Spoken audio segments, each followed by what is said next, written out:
he is a past president of the African Biblical Hermeneutics section.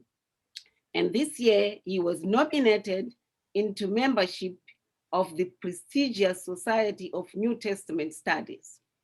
Dr. Mpui is the author of numerous articles, essays, and books, including Temple, Exile, and Identity in First Peter, and he edited an edited volume for post-colonial perspective in African biblical hermeneutics, and a commentary on Jude and Second Peter, a new covenant commentary, and he has a forthcoming book, Introduction to African Biblical Studies, an anti-colonial and anti-racist construct of biblical studies. And it will be coming soon in maybe end of this year or beginning of next year. And Dr. Mpui is married to Dr. Amanda Mpui, who has also given a lecture, who is a Old Testament, so he's on my side. And they have two wonderful, beautiful children, Elijah and Rachel, and they live next door to us in Greensboro. So I want to welcome Dr. Mpui, and I want to tell you that if you have questions, please write them in the chat and I will ask them all for you. So thank you and enjoy the lecture. And thank you, Dr. Mpui. Thank you, Dora. Thank you for the nice introduction. Before I begin, I would like to make a few remarks of thanks. I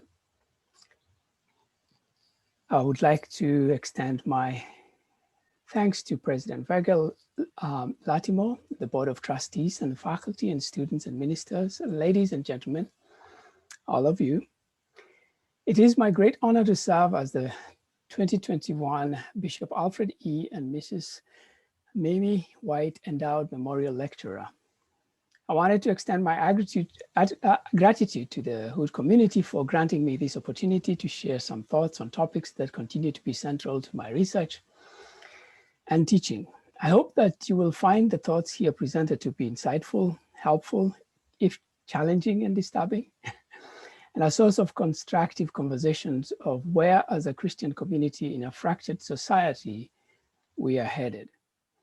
Now, if my words do cause trouble, I hope it is the kind of trouble that the civil rights icon and Representative John Lewis coined as the good and necessary trouble. I'm not going to be sharing my screen most of the time, but at the very beginning, I'd like to share my screen, if it is possible to share my screen, Dr. Everett.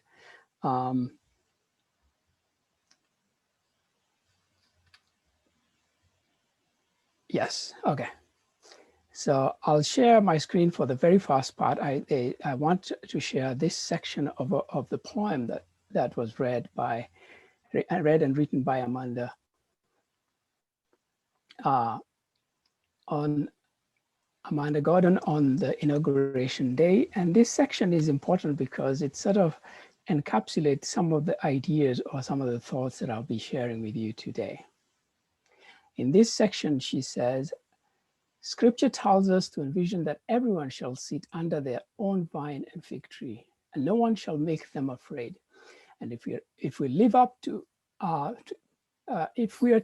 to our own, then victory won't lie in the blade, but in all the bridges that we've made. That is the promise to Glade. The hill we climb, if only we dare. It's because being American is more than a pride we inherit. It's the past we step into and how we repair it. And this is from Amanda Gordon, The Hill We Climb, the poem that was given during the inauguration of President Joe Biden on January 20th. Keep those words, especially the last sentence, in mind as we go forth. It's the past we step into and how we repair it.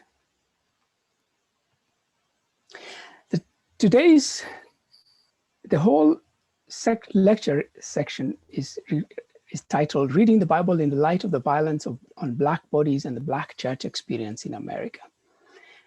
And today's specific focus is going to be on what I title, Where is the Black Church's Voice of Conscience Today? On Black Bodies and Racial Violence in America.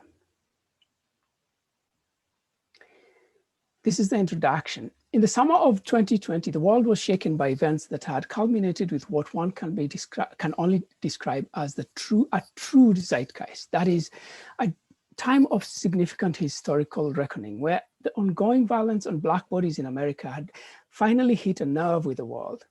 No more was the world willing to remain silent or complacent following wanton killings of people of color by police in this country. So incensed was the world by images of killing of unarmed Black young men and women that in the midst of a once-in-a-lifetime pandemic, unprecedented crowds of people led by young people poured into streets of every major city in the world to protest and demand for change. It's just disqualifying. His attorneys should have at that point said the defense rests, because it was over. It was particularly over at that point, because all they needed to do was pick up the phone and call their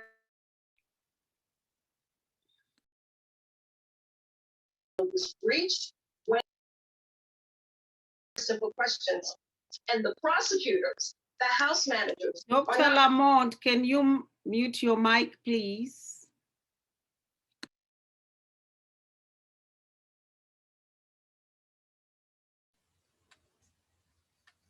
All right, are we good to go?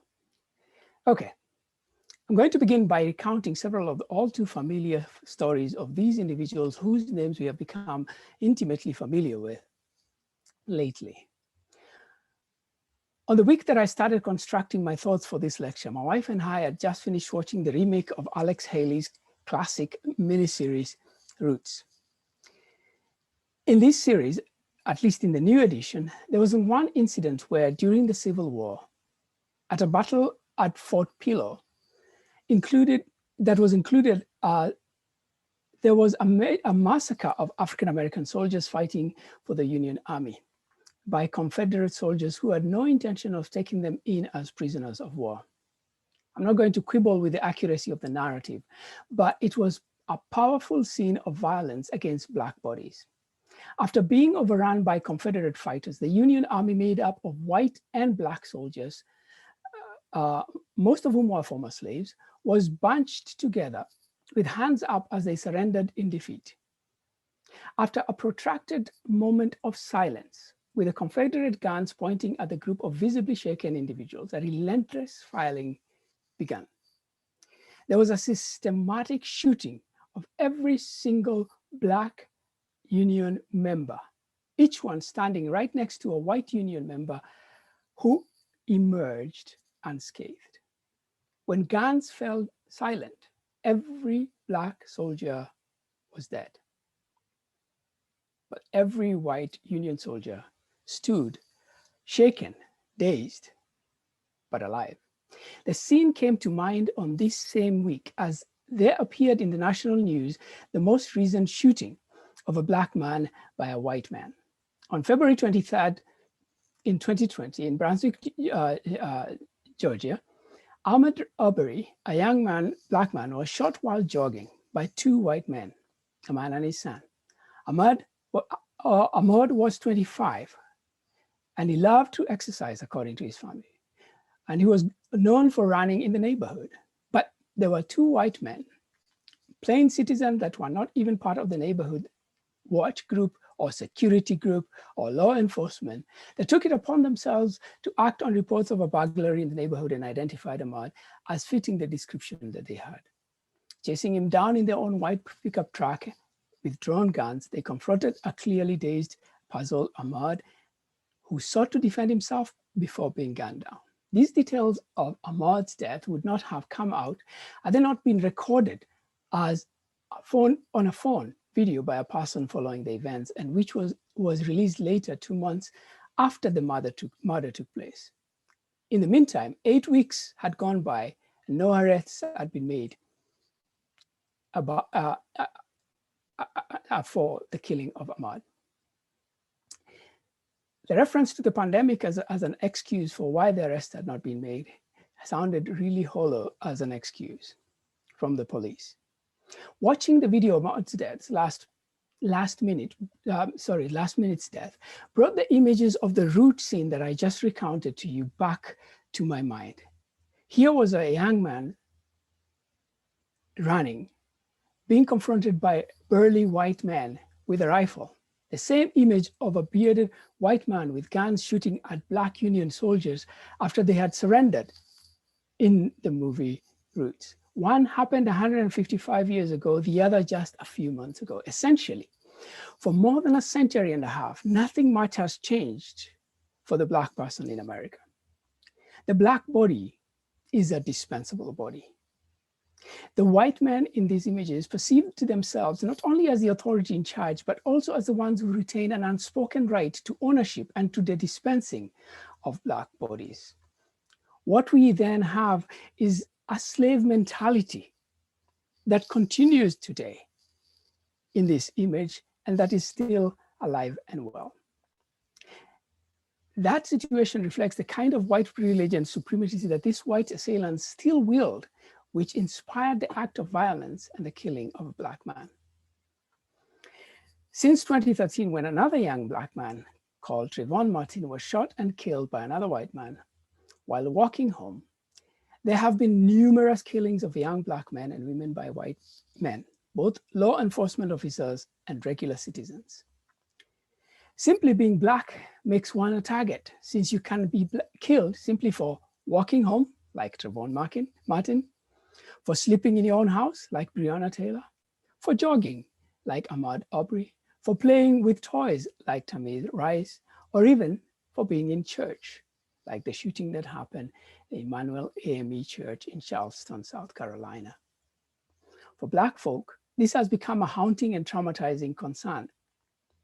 Is there a safe place in America for one to be Black? Similarly, there is no safe activity or place for a Black person in America. Black trauma has become endemic, and African-American individuals and communities are in urgent need of trauma treatment, both mental and physical. These events betray an all too common pattern of the denigration of the Black body and the devaluation of Black lives in this country that goes back all the way to the arrival of African slaves in 1619. Just about a week after I had written the first draft of these thoughts, another harrowing video of police brutality on a Black man in Minnesota surfaced on the internet.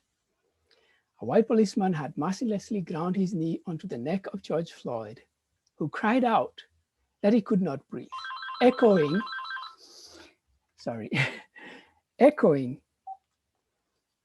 another Black man in New York, Eric Garner, who under police chokehold cried out the same words, "I can't breathe," before he died on July 17th, 2014. "I can't breathe" became a rallying cry for a call for justice against police brutality against Black men. Unfortunately, 6 years later, things had not changed enough to save George Floyd.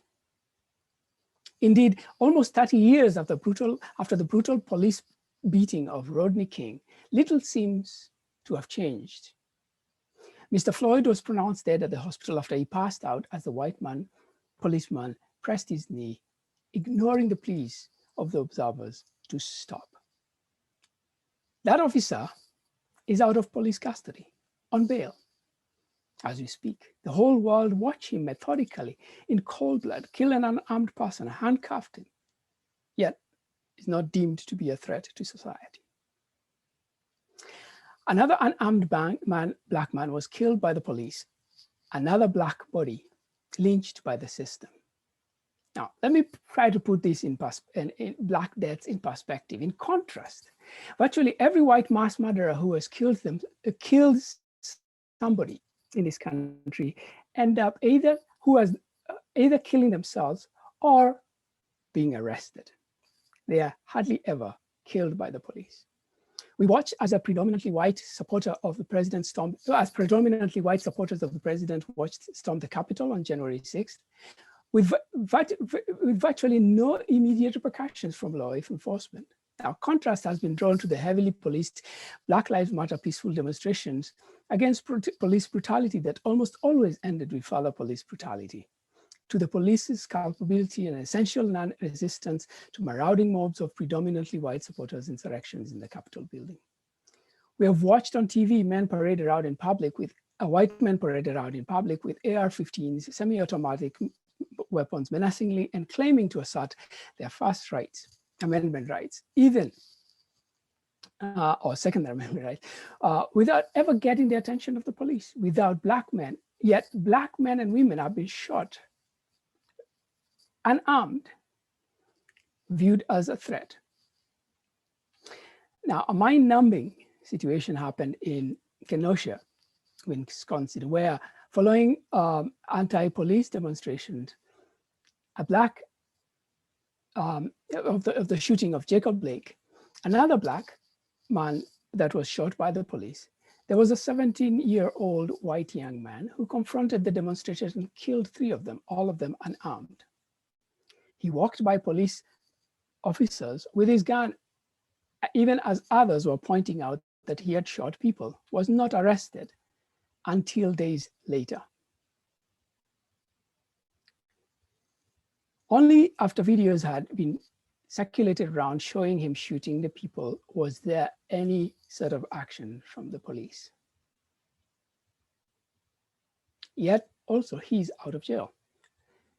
On a 20 million bail, the money that was raised by, again, people who felt like he did not deserve to be in jail.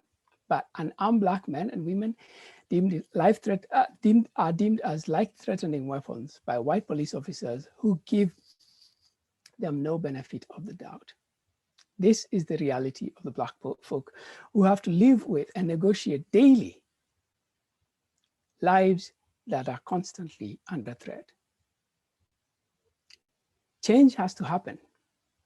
Not just policy, but the transformation of our society and how we view and relate to one another. Yet this is not going to be easy. The previous president's election surfaced existent, yet initially dormant white supremacy, racism, and hatred, and allowed these malignancies and falsehoods to not only rear their ugly heads, but to proliferate and terrorize and take hold of reins of power.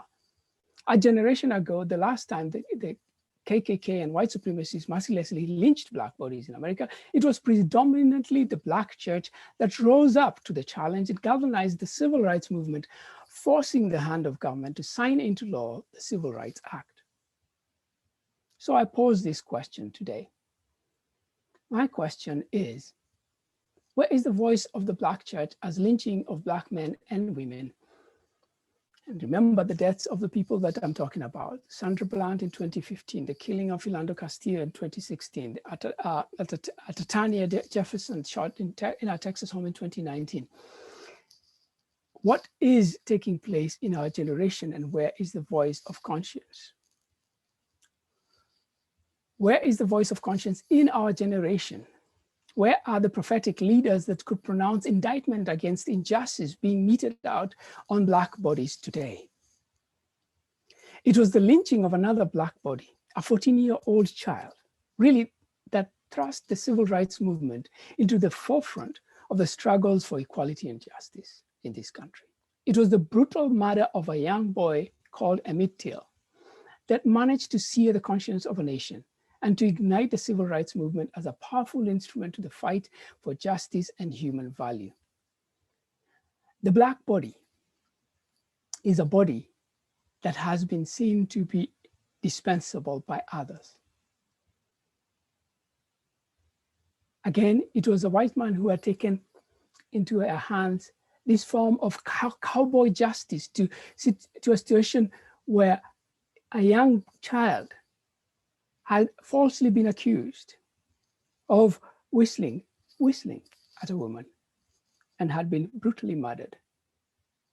It was this that galvanized the nation. It was his mother's bravery of allowing an open casket so that the world could see the kind of mangled body her son had become from this brutality. It was this funeral of Emmett Till that ushered into, for us, Dr. Martin Luther King, into the civil rights forefront. It catapulted the Black church to the forefront of the civil rights struggle and made the Black church the voice of the oppressed people in America and the world.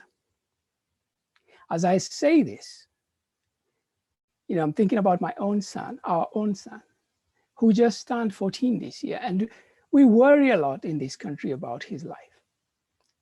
As a kid with ADHD, who's sometimes in inadvertent quirks of the ADHD condition can easily be misinterpreted as defiant behavior, we live with a worry of what that could mean in a context where his ADHD is unknown. In an unforgiving environment that is America for Black bodies, of young men and women, constant worry about this security can be overwhelming, both for him and for us as parents. His mother still cannot comfortably allow him to wear a hoodie.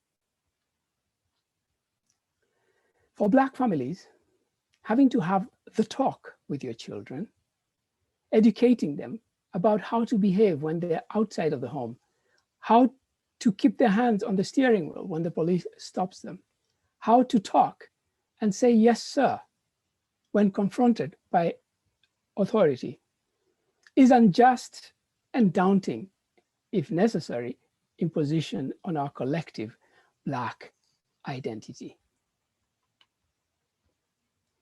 In light of this, I would like to sort of think a little bit about where the place of the church is in relationship to the social movements that has been happening in this country. In this section that I titled Black Lives Matter and the Black Church. The recent societal response against the increased spate of police brutality and the violence meted on Black bodies has been led and orchestrated by an organization that we now know as Black Lives Matter movement. This organization was the outcome of the organizing work of 3 young Black women who, following the killing of Trayvon Martin in 2015, coalesced their independent organizing activism into a movement for justice. Alicia Garza, Patrice Cullors, and Opal Tometi formed BLM Global Networks to galvanize both, but deliberately refused to assume direct leadership roles, allowing this movement to morph and shape itself as it adopted in different local communities countrywide, eventually worldwide. In her memoir, When They Call You a Terrorist, Cullors was emphatic. He said, we, Alicia, Opal, and I, did not want to control it. We wanted it to spread like wildfire. We wanted to be owned by the people. Now, criticism of Black Lives Matter ensued, especially from some of the old civil rights activists and a lot of Christians. Black Lives Matter has been characterized as brazen, disorganized, disrespectful, full of queer people and non-religious. It is not led by clergy. It is not organized by churches and mosques and temples. It has no clear agenda. It has no sense or, and some have accused it of even endorsing some form of violence. Now, there's nothing wrong with criticism, especially the constructive kind. But much of the criticism aimed at Black Lives Matter movement offers little in terms of alternatives of going forward. In fact, it removes the focus on the true fight against the daunting enemy, an enemy so daunting, so endemic, so institutionally ingrained that even some of those who perpetuate it are ignorant or at least are unaware of their own complicity. The fight against individual and systemic racism should not divide the Black community. We have one lethal and pervasive enemy that must be addressed, and that is the racism that is embedded in this country. Yes, there has been a shift from the civil rights struggle led predominantly by clergy and by men, to Black Lives Matter movement led by young people, primarily women, with no religious training. The times have changed. There is need for us also to change with the times. There is need to adopt to new movements and to adopt to new approaches, because the fight remains there. We have not had the victory. There's really nothing wrong with Black Lives Matter being led by young Black people, Black women, and not clergy. There has to be a way forward. If you think about it, when Dr. King was ushered into leadership, he was only 26. And there he was, and there are people who didn't think he was the right choice. And so today we also have to think about what it means to stand against an enemy that is so daunting. It is of interest that Black Lives Matter has been attacked by some on the left and some on the right to find its leadership, those who have defined its leadership as erratic or disorganized and consider the queer identity of the two of the Black Lives founders as both dangerous and unchristian. This last attack was propounded by a white male evangelical Christian and marks one of the most enigmatic elements of the critique of Black Lives Matter, that it does not fit into the religious mores of the religious organizations, but it is the very religious institutions that seem to me to be missing in action in this iteration of the fight for justice and equity. Now, of course, these are my views, and there are those who will not necessarily agree with me, but let me suggest that there are at least three things that I think may have contributed to the sort of the muted voice, what I think is a muted voice or a muted presence of the Black church as a voice of conscience in this America that it was a generation ago. Now, I know this is a major accusation, and I hope we can have a conversation about it, but let me state my case and see how we go. Let me lay them out this way. The first one is, I think, the impact of prosperity gospel that has undermined the social justice message of the Black church. Even when not embraced by all churches, it has nonetheless harmed the credibility with which a church can address issues of injustice, when its public image now is that of the jet-setting millionaires and billionaire preachers. This is a church of luxury and not the trenches, one that in the early church members of the Acts chapter 4, verse 32 to 34 would have complete trouble making sense of. Now, I want to sort of make a note here. I'm very much aware that the Black church is not a monolith, right? So I'm not ignorant of the fact that the Black church is a composite of many different communities. And in fact, some scholars have suggested that the notion of Black church itself is problematic enough that we should reconsider whether we have what is constitutive of a Black church as an entity. While I agree with those aspects, I kind of think that the Black experience itself underlies people who are members of the Black church in a way that you can find commonalities even when they don't belong to the same churches, that then we can sort of attribute to what we could call the Black church. The second thing that I think has affected the Black church is the struggle with the issues of gender and sexuality. While the place of women in leadership continues to be a contested matter in many Black churches, its growing acceptance continues to shape the church. However, the outright rejection and hostility in some of these communities of issues of injustice against groups like the LGBTQ in most churches has meant that members of the LGBTQ communities have found it easier to avoid the judgmental environment of the church and completely stay out of the church. And the third thing that I think that has affected, sort of muted the voice of the Black church, is economics. The social economic disparity, even within the Black community, has undermined its unity, with different segments of community finding that they feel more comfortable or more greater affinity, defining themselves less in terms of race and more in terms of economic status. Now, of course, we should not romanticize the bygone days of the civilian rights, the civil rights struggles as halcyon. The Black church was split in two even then, right? Between those who felt that the church had the right to get involved with the fight of social justice, according to Anthony Payne, introducing African American religion. He says there are those who called it he calls it the this worldly theology. Those who thought that we should change society, the church should be involved in the struggle to transform the world we live in, versus those who thought that we should just focus on trying to get to heaven, right? That we should only focus ourselves on doing what it takes for us to get to heaven. Beyond that, Dr. King himself formed the Southern Christian Leadership Conference partly because of this division, right?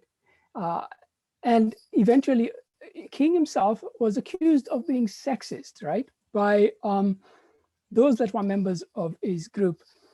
Even as he led the nation, he found himself being accused by no other than Ella Baker, a Shaw University alum who complained of the sexism she experienced as an executive director of the SCLC, being never treated as an intellectual peer, even after years of contributing to leadership.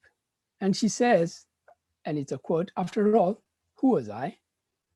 I was female, I was old, I didn't have a PhD." So yes, they had their differences. Yes, they had their issues, but there was a greater understanding that there was a bigger problem that lay within the society. The Black Lives Matter generation is one that has grown up after the civil rights struggles had receded following the Civil Rights Act in 1965. As beneficiaries of the progress that was wrought by that movement, they have benefited in many ways. So theirs is a different experience that calls for different resources, different methods, different approaches to the struggle. Yet the call is the same. The call remains, we want justice and we want it now. Reverend Anthony Everett of Kentucky Conference of the United Methodist Church, in defending the Black Lives Matter, puts it this way: a spiritually driven social justice mandate reaches beyond what is right or wrong for individuals and business interests in a consumerist society. A spiritually driven social justice system is concerned with the good of all society, those who have financial means and those who do not. And it is not exclusive of race, ethnicity, gender, orientation, ability, or the other discriminatory factors. The Black Lives Matter movement exemplifies spiritually driven social justice that applies a hermeneutic from the eye of the oppressed Black bodies, but remains inclusive of other forms of discrimination, close quote. Everett is noting an important aspect of Black Lives Matter as an umbrella organization that Jemma Tisby, in his book, The Color of Compromise, says, and Jemma is a Black evangelical scholar. He wants to distinguish between what he calls Black Lives Matter as an organization and a concept, as a concept of movement. So he wants to say that there's Black Lives Matter, which is an organization which he feels like the church cannot connect to, but Black Lives Matter as a concept and a movement, he feels like the church should be able to connect to that aspect. Now, the former is, my sense of it is that that dichotomy is a little problematic. I'm not in full agreement with Tisby.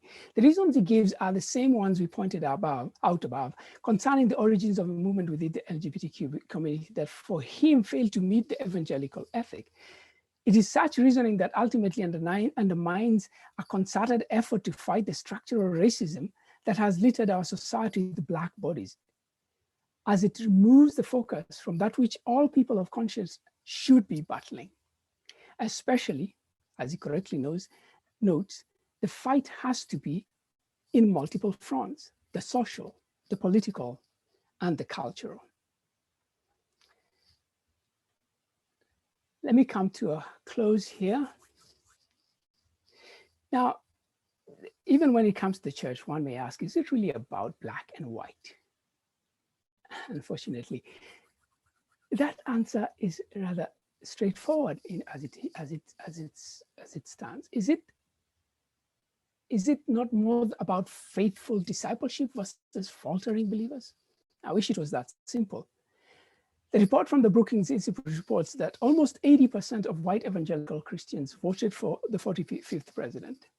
Even after 4 years of witnessing racist comments, behavior that was immoral and repugnant, stoking flames of hatred against people of color, unleashing federal troops on peaceful demonstrators against injustice, openly undermining in Christian morals, and showing no signs of remorse about any of that.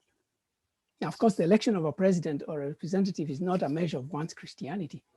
However, it does reflect something about the person's priority. In this case, faith versus identity. It may seem strange, but it's actually not.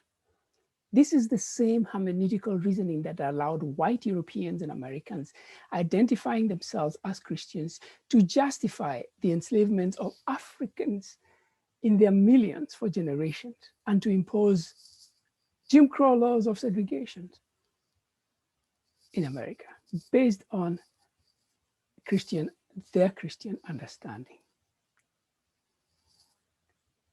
Just to give you a sense of what that means, for example, before they rummaged into the Capitol Hill, apparently there was a group, and I'm going to quote the following: before self-proclaimed members of the far-right group, the Proud Boys, marched towards the Capitol Hill on Wednesday, they stopped to kneel in the street and prayed in the name of Jesus. The group, whose participants have espoused misogynistic and anti-immigrant views, prayed for God to bring reformation and revival. They gave thanks for the wonderful nation we've all been blessed to be in. Then they asked God for the restoration of their value systems and for the courage and strength to both represent you and represent our culture as well. Then they rose, and their leader declared in a bullhorn that the media must get the hell out of my way. Then they moved to the Capitol. What are we to make of this? What are we to say in this reflection of the religion that, is this really reflective of the religion that Jesus taught? Is this what the gospel is about? More disturbing, that most people perhaps are not aware of. The same day that the Capitol was being assailed by these marauders, on January 6th, the 6 flagship Southern Baptist Seminary presidents, all white males, following in the footsteps of the former administration, outlawed the teaching of critical race theory that focuses on exposing structural racism to federal government employees by banning its teaching in their own seminaries. And even after meeting with Black pastors of their own denominations, they did not change their mind. Again, I suggest that we are once again back to the slavery hermeneutics of a white supremacy couched in Christian language. As Tisby rightfully notes, white Christian complicity with racism in the 21st century looks different than complicity with racism in the past. It looks like Christians responding to Black Lives Matter with the phrase, all lives matter. It looks like Christians consistently supporting a president whose racism has been on display for decades. It looks like Christians telling Black people and their allies that their attempts to bring up racial concerns are divisive. Although the characters and the specifics are new, many of the same rationalizations for racism remain the same.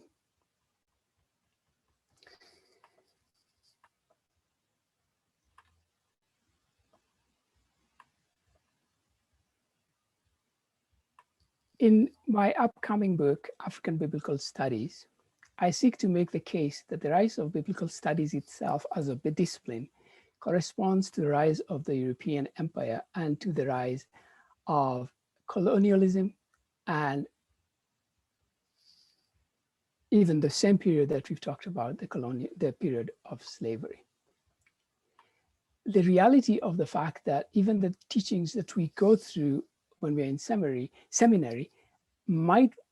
are themselves founded on teachings that were shaped by thought and ideas that came from a period and a time when these ideas of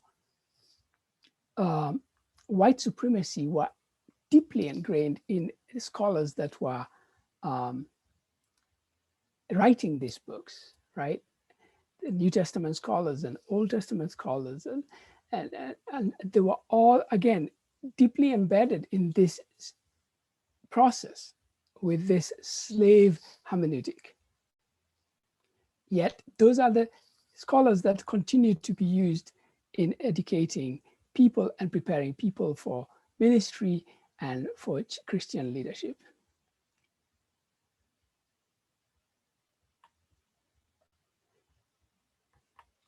Before I come to an end, I'd like to sort of say this.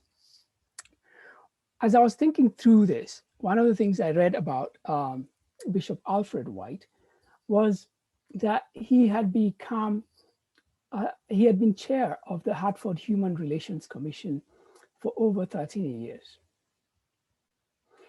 And as I reflected on the things that I have to say today, I thought about what that would have meant for him. I never knew Bishop White, but I'm assuming he would have had something to say of where we are today. I do not pretend to know what he would say, but I will assume that having chaired the Hartford Human Relations Commission, I imagine that what drove him to serve the commission for 13 years as a yearning for a better world, an impactful church, and a commitment for justice for all would have shaped the kind of things that he would have to say to us.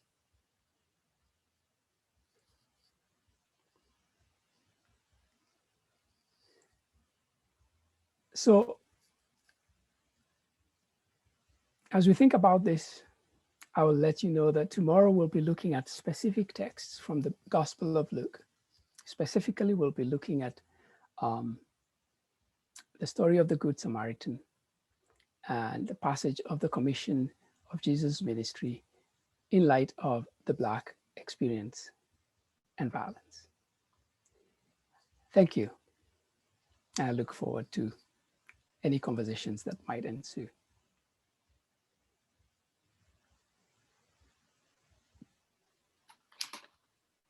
Thank you, Dr. Mpui. That was very challenging and inspiring, I think, and we look forward to tomorrow. But I do have a few questions that have been raised so far. So I think these two questions go together, so I think I will pose them. They're a little longer than.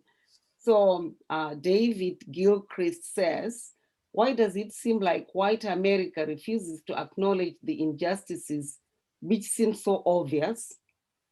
And there is much for the Black church to do, but is it realistic to hope for support from predominantly white faith leaders and congregations?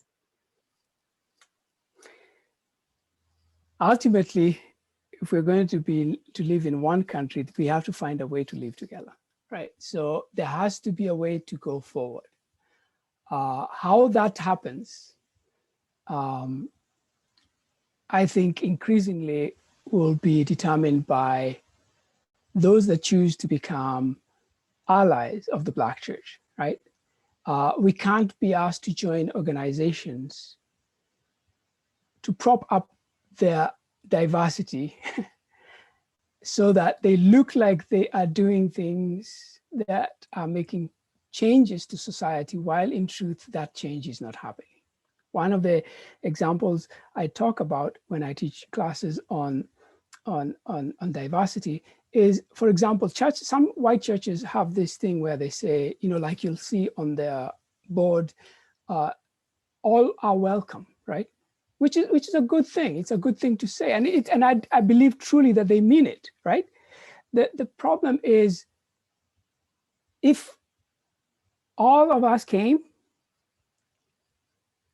there should be willingness to change to all of us, right? You can't ask us to come into your space and not imagine that that space is going to be transformed. You want us to come into your space, but just join you and what you're doing, right?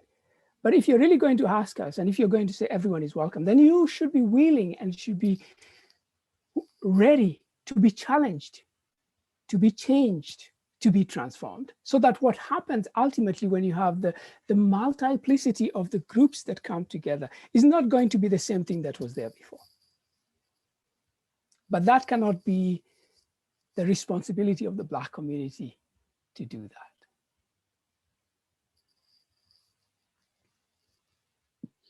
Then from Charlotte Brown, an alumni from long, long ago, says, what is your opinion of returning to separate but equal? I came up in the Black church only environment, and my generation seems to have done better. And connected to that, I think, is the other question is, doesn't denominationalism undergird and support racism? And it's connected to the other question, I think. I'm not sure that I'm actually getting the sort of the essence of those questions, partly because I'm not sure the terminology that is being used, I'm not sure that I'm grasping exactly what they mean.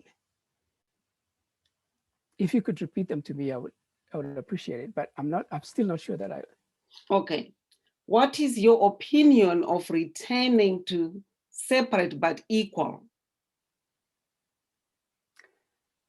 That's a tough question to ask me. Or we can pass. You don't have to spin it.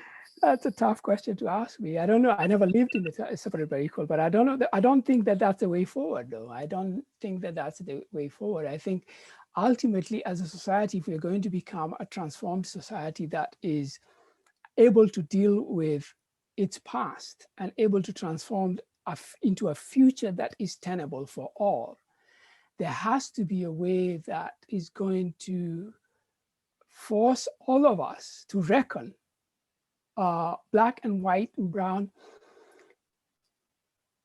with the reality of the fact that, and this is some of the things, some of this I'll be talking about tomorrow, the question of what does it mean, especially as a Christian community, to say, you are my neighbor. What does a neighbor constitute? And what is the responsibility of I as a neighbor to my neighbor? And what is their responsibility to me? How do I form society without any sense of acknowledgement that we are side by side? We may be different, but our difference should not be means of separation. It should be an enhancement, as means of enhancing our society, of making our society that much more fruitful, that much more productive, that much more, real. I mean, you don't want to see one color of flowers, right? I know it's great to see sunflowers in the field and they look great, but it's great to see variety of color of flowers everywhere. It's a beautiful image that captures just the sense of beauty, right? that captures the possibility of what a world that is full of these colors can look like and can be for us. So I don't know that going back is the answer. Going backwards is the answer. Okay. And then from Donna Van Hoek, how efficiently is the Black Church in responding to and addressing police brutality during the pandemic that also contributes to the dispensability of Black bodies, with majority Black churches not worshiping in a church edifice? How well is it being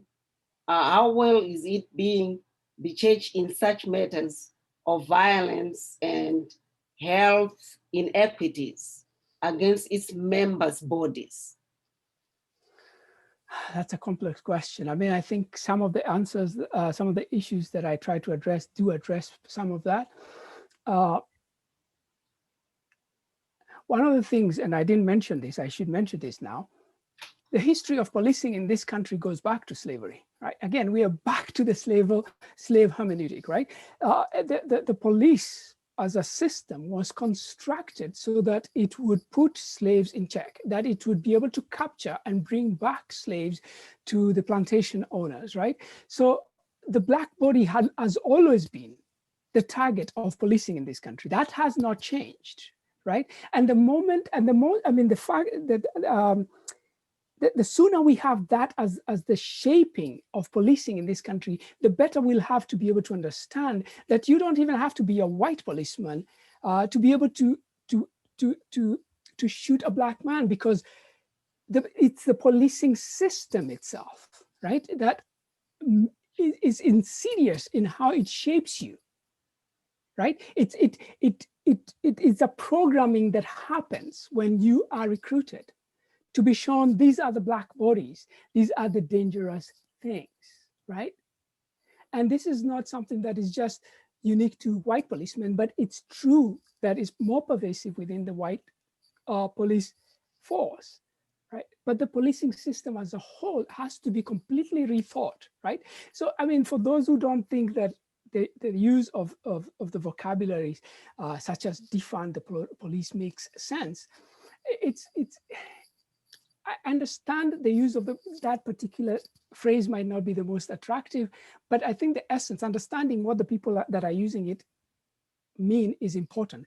There's need to transform what it means to be a police unit. What does policing in this country mean? Do we always have to send police to, say, somebody who has a mental health issue, right? Don't you just send a health worker instead, right?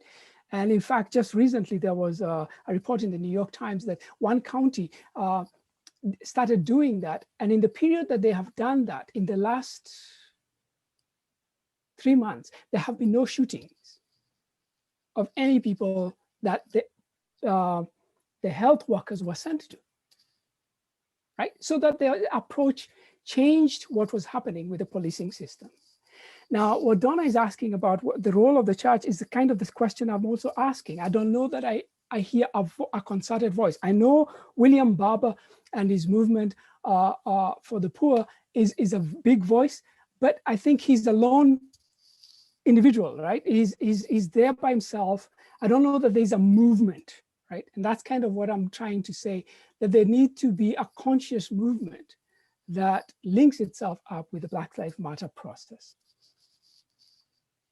And then this one from Demont Hairston, how do the structures and governance of Black religious organizations, that is the Black Church, compare to the various forms of systemic racism that the Black Lives Matter movement opposes? That's a big question. Again, we have to go back to history of the formation of the Black Church. The Black Church did not happen because Black people wanted to be separate, right? The Black Church is essentially the product of, again, racism, where they were forced out of the white churches, right? So the Black Church is in and of itself, historically, is not just simply people wanting to be separate, right? It was a circumstance of history and a circumstance that unfortunately had to do with the reaction after the freeing, mostly after the freeing of slaves, that in 1865, a lot of transformation of and the short period called I'm blanking out on the name of the period between 1866 and 1877 was a period of reconstruction. Thank you. It was a period of complete transformation for the Black community that, in terms of progress, was amazing. And in fact, it is what then resulted into a backlash and the formation of the Ku Klux Klan and segregation and Jim Crow laws, because there was this sort of sense of, as Black people progressed, they were perceived again as a threat by the white community. So in a sense, the church itself is the product of that past. Now, but again, it has to also think about, what does it mean to go forward, right? What does it mean going forward? It's a safe space, but for the Black folk, but there has to also be a challenge beyond a safe space. Yes, and we have time for one question that I think is very important. You have to answer this one. Okay. From Margaret Blackman. Dr. Mbui, yes, you are a Black body in America. Yes. How do you view the impact of what is called the Black church on your life, the life of your family members? How does that differ from what you might experience in a Black church in Kenya or any other nation? I think there's a distinct difference of what we call a Black church here, right? The Black church is not defined by the parameters of whiteness in this church. I mean, I think that's a misnomer that people sort of try to put by saying because there's a dominant white culture in society, then it has to be in comparison, or sort of as a disjunction to the white experience. But that's not necessarily the case. I mean, as I said, it's a product of the reaction and response to racism, but it's not defined by that. The big difference about being in a Black church in this country is an awareness that you're in a community that identifies itself racially. Being in Kenya, nobody has racial identity. We identify ourselves tribally, right? So while here the identity is one that is constructed around the notion of race, which itself is a social construct. In a place like Kenya, you don't have that sort of construct. You have tribal divisions, you have group differences, but again, the communities are different and the experiences are different. Thank you very much. And I just want to raise this in case you can remember it tomorrow to answer Sandra Carter's question. Do you believe that Black people and the Black church have any responsibility to teach the white community about racism? But you can answer it some other time. I would like to give this opportunity to our president, Dr. Virgil, to recognize an important guest we have among us. Okay. Good evening. Good evening. Thank you, Professor, for a stimulating conversation, and look forward to tomorrow. But I want to, I got on a little late because I was leaving another meeting, but I want to make sure that we recognize a very important individual. All of us are important, but recognize Reverend Gwendolyn Moore, who is the niece, Reverend Gwendolyn Moore, who's the niece of Bishop White. And she is one of the key persons who's responsible for the facilitation of this endowment. So Reverend Moore, I think I saw your name, and you need to give us a greeting.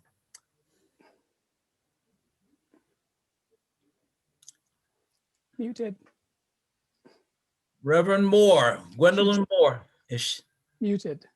She's muted. Okay, greetings to you, to our renowned speaker, to you, President Lattimore and your faculty and all of those that have joined us tonight. It's always a pleasure to share with you and to just get invigorated, if you will, over new dynamics, systemic dynamics that we need to sort of look at and maybe be governed by as we go forth from this unprecedented time that we have found ourselves in. What is the church going to look like, and how are we as leaders and pastors going to respond to all of the newness? You know, I was thinking about, you know, let there be peace on earth, let there be justice on earth, but let it begin with me. And like you said, how is it that we are to be good neighbors? All of this is a great challenge for us. And I was thinking about you mentioning Papa Dear being the commission chair of the Commission for Human Relations for such a long time. I just thought about his personality as being quite gregarious for one thing, but he had always had a sense of discernment about the character of others, which sort of led to a transparency of relating to others, that he was able to sit down and negotiate. And he always was talking about rebirthing. And so we're always going to have a rebirthing as we sit down and look at the newness of the conditions and the people that we find ourselves in relationship to. So this has been quite invigorating for me, and thank you so very much. And I look forward to tomorrow's session as well. Thank you. Thank you. Thank you very much. And you can see that this has been exciting and you don't want to miss tomorrow, and invite your friends, tell them what they missed tonight if they were not here, but we did have a good group. So thank you. Hood students who have classes, go back to your classes. And the others, you can have a very, very good, restful night. Thank you, everyone. Blessings. Thank you, everyone. Thank you. Thank you.